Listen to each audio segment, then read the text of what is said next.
Hey, everybody. Welcome to the Daily Objective. And we're going to be talking about the news that's been all over the place for the last few days. Whoopi Goldberg got into a lot of trouble on the show The View when she said the Holocaust was not about race. This was obviously a very controversial statement. And Whoopi Goldberg got suspended for 2 weeks. And that's also controversial because from Whoopi Goldberg's own words, she didn't realize that what she was saying was factually incorrect. She apologized, and it's controversial. So let's get involved in this controversy and talk about what Whoopi Goldberg said, the decision made by ABC, and most importantly, what do you think? Let us know in the chat room and the super chat especially. Here to discuss this topic with me is a guy. You know him from TV Talk, Supernatural. This guy is all over TV right now. It's Mark Pellegrino. Hey, Rucka, how you doing? Decent. So did you happen to catch Whoopi Goldberg's viral clip from her on The View? I did. What was your reaction, if you can recall? I don't really have expectations with respect to Whoopi Goldberg being intelligent. So I never expect anything intelligent to come out of her mouth. So I'm not shocked ever by what she produces on any given day. So to me, the fact that she didn't understand how the Nazis viewed the Jews and didn't understand what that meant in the context of history is no big shock to me. It's just one more stupid thing Whoopi Goldberg has said. I agree, but also I feel like what Whoopi said could have been said by a lot of people. Like in conversation, you might hear someone say like, "Oh yeah, Jews in Europe are white." So this wasn't exactly a racist thing. It was more like about religion or ethnicity, cultural affiliation. So not everybody necessarily realizes that it was about blood. Like if you had a Jewish, an ancestor that was part of this bloodline, you were going away. So. Of course, what Whoopi said was very wrong. Someone her age and at her level of education, whatever, someone who speaks to as many people and talks about the stuff she talks about at this point should know that better. But it's, to me, like what she said was not like, so my jaw did not drop. Like I've never heard anyone else give that take. And what adds complication to it, or what adds complexity, is a lot of people still aren't really sure what Jews even are, right? Is Judaism, is it about the religion? Is it a race of people? Is it sort of a combination of both? So I guess like any concept, it depends on your purposes. Is that one way to kind of answer that? Well, I think over the last 5 years, especially, the concept of race has lost all nuance. Of course, race is meaningless in a moral sense, but it's also meaningless in a biological sense. And all of us come from are sort of a mix of multiple cultures, multiple types of DNA are raging through our bodies. We're all mutts. So it has no real meaning anymore. And so it's come to, which is good, but it's come to be defined exclusively as a black and white phenomenon. And so she's simply looking at the concrete fact that many of the Jews who were murdered in the Holocaust appeared to be white. And so it must not have been based on race, just from her concrete, superficial analysis. So I don't know. Yeah, the conversation on race has to be reopened, and the nuances have to be reestablished in our society, I think, again, so that we don't take it as seriously as we are now. Yeah, I like to point out, or I like to ask, like, what's the end goal of all of this? And, for me, the end goal is individualism. So I want to see individuals choosing their own values, choosing their own heritage in a way. Like, maybe we would say like Aristotle and Ayn Rand are our forefathers, and other people, John Locke and so on. So it doesn't actually matter if we're technically related. So I'd like to see individuals in the future and really in the present living that way. And the point of fighting racism is to get there, rather than the point of fighting racism being to emphasize race and for everyone to see themselves as as primarily part of a race. So that to me is an important aspect of the conversation, is to what end is this? And maybe this could be a very positive thing, not just for Whoopi, because now she gets to review history and see, in fact, how the Nazis viewed the Jews and how it was a race issue for them. But now maybe this can open up the concept of racism to its wider, more nuanced discussion, like the one that we're having right now. It's sort of going full circle, and that we'll be going back to Martin Luther King's colorblind society in the end. But it's a conversation worth having. Yeah. So like I said, when I heard what Whoopi said, my jaw did not drop, even if, you know, I know she, at this point, after hosting The View for so many years, she has a reputation of saying pretty dumb things with a very knowledgeable tone. Like, she really knows her stuff, and she's definitely been kind of a laughing stock for quite a number of years to a lot of people. But even so, what she happened to say about the Holocaust and race and the Jews, to me, it was not something I've never heard anyone say before, or it was not something I would be shocked to hear. I mean, like I said, a lot of people, they don't know that much about Jews, or they don't even know that much about the Holocaust and Nazis. Like, they know these things happen. They've seen the images, they've read the books in school, but they don't know what exactly the Nazis saw wrong with the Jews. That, was it about blood, or was it about religion? A lot of people affiliate Jews with the religion Judaism. Not everybody realizes that it's, you know, that vis-a-vis Nazi Germany, you can be a practicing Catholic and still be targeted as a Jew if your genetics. So I didn't think Whoopi Goldberg's comments should have been grounds for cancellation, you know, so to speak, should grounds for suspension or termination. But what we're seeing people saying in some cases, like on the right, is that what Whoopi Goldberg said was vicious and anti-Semitic. This is Ben Shapiro. Vicious and anti-Semitic.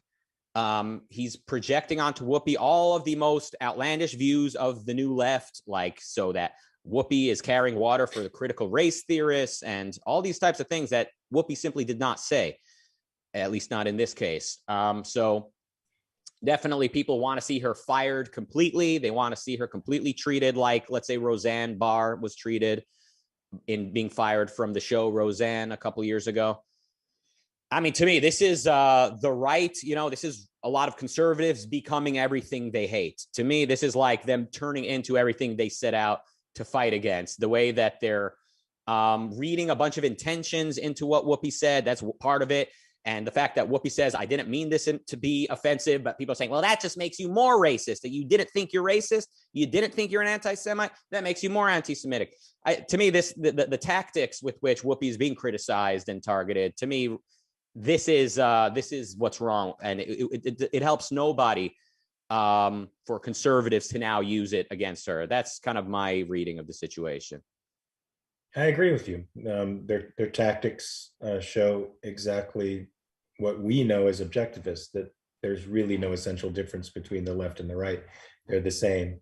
And they use moral indignation as a pretense to attack the people in the opposite tribe and destroy them. And Ben Shapiro is no different.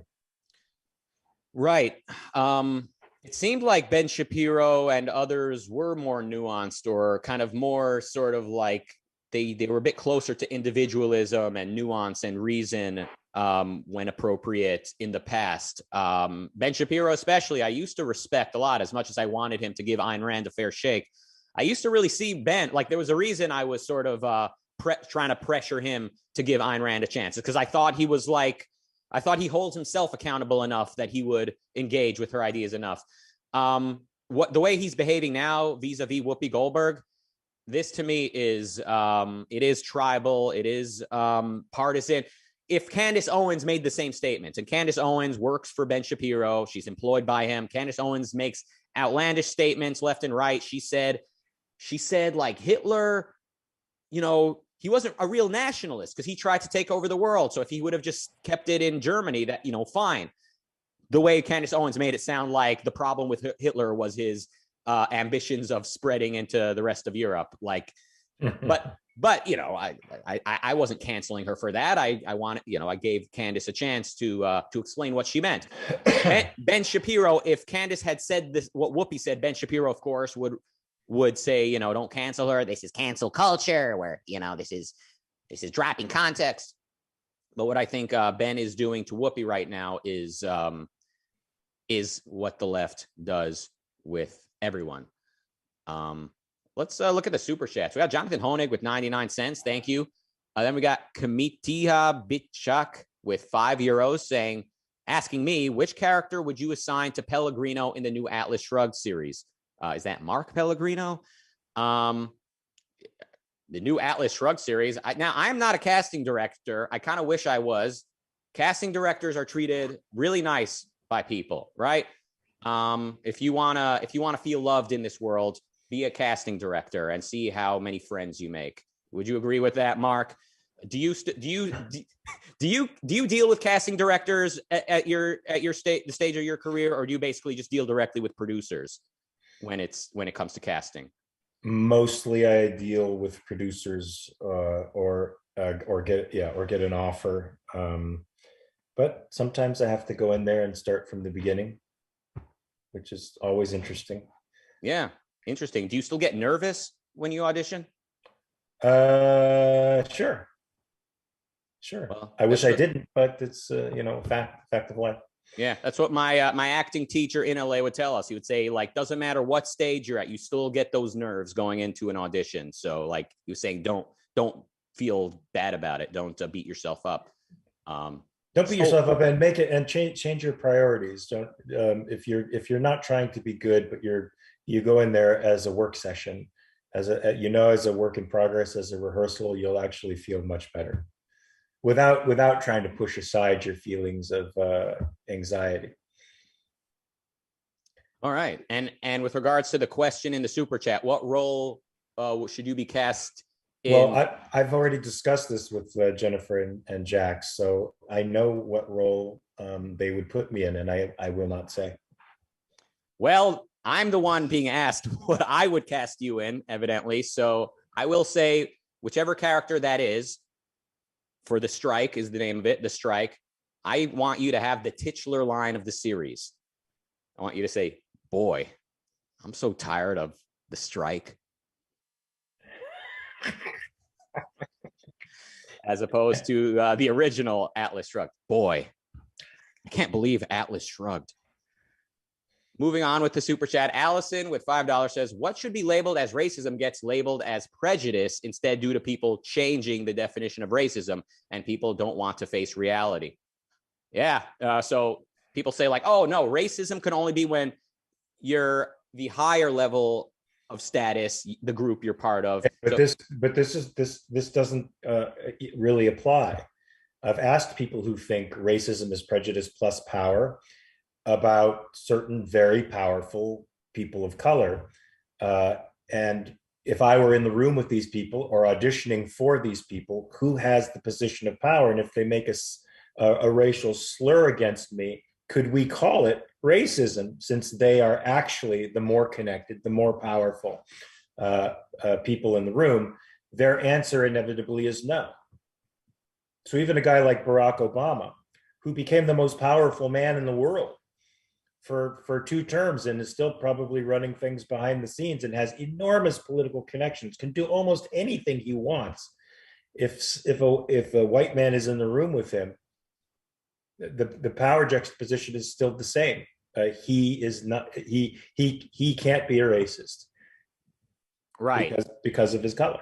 Unless he's being, racist towards. He can be transphobic. I guess he could be, homophobic, but he cannot be racist because I guess blacks are the most oppressed group according to the sort of the chart that most we've been presented with. Is that, yeah, okay. But racism is racism. So people say oh, well, no, if a black guy is hateful towards a white guy or hateful towards an Asian, that's not racism, that's prejudice. But when you add prejudice and power together, then that becomes racism. Well, redefining something as prejudice, is it any less ugly? it's still it's an instance of ugly behavior between people. So if Obama sees an Asian guy, yells a slur at that Asian and even hits them physically, we don't call that racism. We call it prejudice. Is it any less offensive? Is it any less ugly? It shouldn't be, but I guess racism has political connotations that raise its level of sin in the eyes of many people. Yes. Because it's the capacity to enforce that racism in the political world. Right. It's all about, and things are political now. So everything has to do with your status politically. And what we're seeing, people on the right, people like Ben Shapiro, and he's been tweeting and saying stuff like this lately about either the canceling of, well, he's been saying this like about the canceling of Rogan. He's saying like, it's not about vaccines. It's not about this and that. It's about people with institutional power not wanting to be challenged. So now he's emphasizing institutional power. Like people can't have the opinion they have. Like people can't be motivated by what they believe, by philosophy. No, it's about institutional power. I mean, this is exactly how the left talks. Like no matter what argument you make, they're just like, well, that's, white people can't really be objective because they have institutional power. They're racist no matter what. And the oppressed groups are always victims. They're always oppressed, and they emphasize institutional power. So it becomes impossible to have a rational conversation when we can't use reality as a frame of reference. We're only being judged by our level of institutional power. That's what's frustrating for me to see. Roland with 499 euros says, my 2 cents. He says, the Holocaust was about tribalism, and so is trying to cancel Whoopi. I mean, I'm reluctant to even include those two things in the same sentence, but yes, at some like a level of abstraction, there is similarity. Read, if anyone hasn't, read The Ominous Parallels by Leonard Peikoff, or its abbreviated version, which is The Cause of Hitler's Germany. It's fascinating to see how philosophy in Germany, like the German philosophers from Kant onward, they shaped the intellectual environment in the universities, which of course seeped out into the culture via art, via political figures, via commentators. And in Germany at the time, they did not have the equivalent of America's founding fathers. They did not have the British Enlightenment or the Scottish Enlightenment with having a major presence in the culture. So in Germany, when the German intellectuals would write, it would kind of reach the culture much quicker than in a place like America. And Peikoff makes a very compelling case. And for what it's worth, Ayn Rand helped him write it and edit it and endorsed it in her lifetime. So The Ominous Parallels by Leonard Peikoff. But you use it with caution, folks. Use it with caution. Philosophy is very heavy equipment, I like to say, because like you might read that book and then just start seeing philosophy everywhere. Like anytime anyone does anything or says anything, you say, oh, that's philosophy. Well, it could be. It could also be. I mean, it is, but it's not going to be as easy to evaluate, is the point I'm saying, as like Peikoff's book. That's the point I'm trying to make. Hope I'm kind of making it. All right, so Whoopi is suspended for 2 weeks. She is livid. She is upset by it. Do you have respect for her, though? Like, as an actress or actor? Whoopi, I mean, she's been called brilliant by some people. Have you ever been a fan, particularly? Yeah. I did a movie with her before I knew what acting really was. And I thought she was not only very good in the film, but a decent person to work with as well. And her subsequent films have been very good. Color Purple, she was very good in The Color Purple. And Ghost, she's very good in Ghost. She's a talented comedian and actress. There's no question about it. That doesn't require vast historical knowledge. It just requires a pretty firm sense of who you are and how you feel about what's going on in the imaginary circumstances that you're in, which she does very well.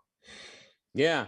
I affiliate her acting mostly with Star Trek: The Next Generation.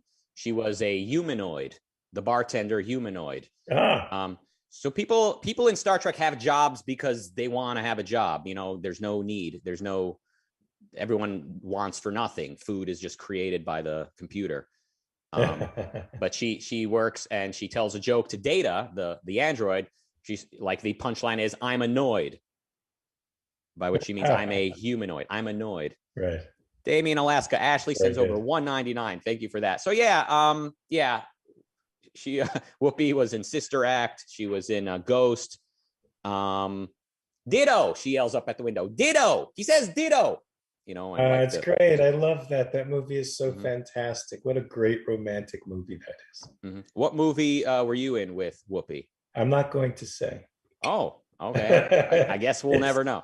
It's pretty bad. It was directed by Tom Holland, who I think directed and wrote Child's Play, the very first Child's Play, and a classic horror film that was redone with Colin Farrell, Fright Night. So he wrote and directed the original Fright Night, which doesn't, I think, translate very well into the new millennia, but it was a classic horror film back in the 80s. And all right, I'll tell you what it's called, Fatal Beauty. But you know, I didn't know anything about acting at the time, but I got. You were working. You knew enough to get cast. I guess. Actually, Sharon Bialy cast me in that. She gave me my SAG card, and Sharon Bialy is the casting director for The Walking Dead, which has become, I think, one of the biggest shows on television. Oh yeah, that's very, very successful. Walking Dead. I've invoked The Walking Dead recently on the show, bringing up the whole vaccination issue, because people act like anyone who wants you to get vaccinated is on the left, and you know, anyone who pressures, let's say, to get Joe Rogan off the air is a monster. But I was saying, as a thought experiment, imagine if you're in The Walking Dead. So there's this virus going around that instantly kills you if you get bit, and then you become a zombie who goes around biting other people. If there was a vaccine that could make all that go away, and then you saw Joe Rogan still like spreading, like, let's say, giving a platform to people that are discouraging the ingesting of this vaccine, wouldn't you like just really want to use whatever power you have to minimize his influence? I was using that as a thought experiment that I thought might help people think a little bit more critically. Well, a question that's related to what you're saying, but unrelated to our topic. Is it a virus in The Walking Dead? Do they go that far as to identify it? I think it's a virus. They explained it in the first or second season, like the end of the first season going, and then in the pilot of the first episode of the second season, it's like they find out kind of what it is on the show. It's a virus that everyone has. So it just takes everyone by whether they know they have it or not. Okay, so that's why when you die of natural causes, you'll still rise up and become. That's it. So weird, but they've never gotten into the origin story of how that virus got there. All I can say is cough if it's a Chinese lab leak. There you go. So speaking of the strike, if the role that you're not going to tell us, if it's just cough if it's the guy working next to Mr. whatever his name is, Malin, if it's Mr. Malin who says, "I'm so tired of the strike," just cough. I'm afraid it's not. Okay. All right. Phil with £5 says, "See proposed UK hate crimes bill for proof of ominous parallels in 1984. I mean, the way some of these European governments have been forbidding speech and redefining words is very, very shocking, or shall I say ominous. Yeah, tolerance to me is the social meaning of hands off, of laissez-faire, against your fellow man. Living in a free country, it's sort of a requirement that you have a rather thick skin. You're going to be offended and hurt a lot. People are going to say and do the wrong things for you. You have no right to discontinue their lives or to interfere with them in any way because you're bothered or uncomfortable. Liberty is an uncomfortable thing. Get used to it. All right. It's good for you. It's a good kind of discomfort. Yeah. I mean, life is not going to be comfortable when you're doing it right, or it's difficult to get out of your comfort zone. And I think that's the problem, is people want the panacea. They want the magic pill. They want a life, to them, of stress-free. They don't understand the value of stress. They don't understand the value of discomfort. They don't grow from it. To them, it's just something negative that has to be purged from the world. No, this thing that Whoopi did, it gives you a chance to check your values against hers. And look, you can always turn her off. You don't have to see her. I don't watch The View, for crying out loud. It's repulsive to me. Yeah. Only when it becomes a part of the news cycle like this do I tune in. But Whoopi doesn't have to bother me at all, and if she does, it's just enough for me to check my values. Well, shocking that a man of your age group is not in the demographic that watches The View religiously. But no,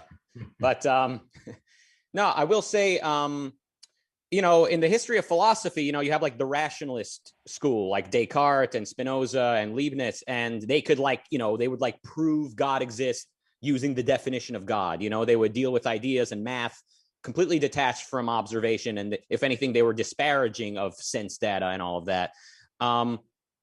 And to them, like the systems they created were not towards the end of living productively on Earth.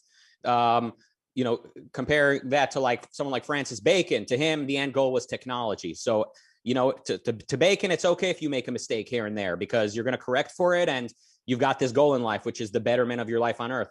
But to the rationalists, to the people who use philosophy detached from the world, to them, the system itself needs to be perfect. And if there's one error, the whole thing is ruined and devastated and you're back to zero.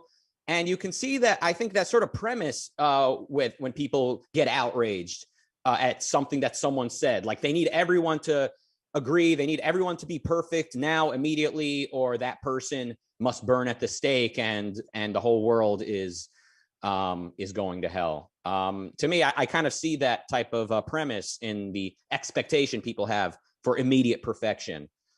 So that's you're right. Well, thank you. And in the regular chat room she says you blink 3 times. What does that mean as far as the character you're going to be playing? It could mean the union boss in the boardroom, the big bad badass Fred Thompson is his name. How do you know I'm not one of the main characters? Fred is pretty cool. He's memorable. He could become a main character. Cool and main character are not necessarily the same. All right. I am angling for a main character. Okay, look, we went from factory worker number 3, then to Mr. Malin, who has like a speaking role. Then we're at Fred, the union boss. I can't believe you started out with me as factory worker number 3. I think. Thank God you're not a casting director right now. Oh, you would have to wine and dine me if I was. But no, I think that the joke was that like you ought to be considered for a prominent role, but I'm casting you as an extra. But no, I think it's pretty clear to me that you're Francisco with the titular line, "Boy, I'm so tired of the strike." All right, my guess, and you don't have to confirm or deny, my guess is Reardon. That's my guess. Maybe Johnny Depp as Galt. I mean, I think you could play Galt. I don't mean to imply that you ought not, but we're too old. Johnny's too old. It seems too obvious. Well, it's CGI. Who knows? Anyway, all right. Let's call it. That's true. I mean, in The Irishman, De Niro goes through 30, 40 years transformation just through CGI. Oh yeah, that's true. I don't know if you guys will have that kind of budget, but I hope you do. Maybe De Niro can play the union boss. There you go. All right, coming up at 8 p.m. UK time, 3 Eastern, it's Black Holes. Well, the show is called Reverse Engineering Happiness with Tal Tzfani and Amanda Maxim. And today's topic is black holes. Are they talking astronomy? No, they're talking black holes is a metaphor. Like that condescending tone. 9 p.m. UK time, it's HBTV with Harry Binswanger, and today's episode is The Evil of Restricting Immigration, Part 2. Or Part 1? It doesn't say, but I thought I saw it's Part 2. Anyway, The Evil of Restricting Immigration. Everybody bring your challenging questions and be ready to super chat. Then at 10 p.m. UK time, it's Method and Madness with Larry and Ibis and special guest Ben Bayer. And the topic today is abortion should be legal until birth. Now that I want to see. We are hardcore, man. We are hardcore. Mm-hmm. Now there is some disagreement among even objectivists, even very advanced objectivists, about, let's say, late-term abortion. But there's no shortage of objectivists of great prestige who do agree with Ben Bayer that abortion should be legal until birth. So that I'm looking forward to. All right. I'm going to jump over to Clubhouse.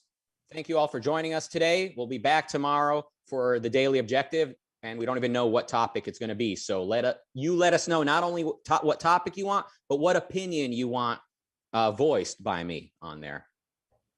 And you'll just follow. Absolutely right. All right. Welcome to Hollywood. Thank you and goodbye.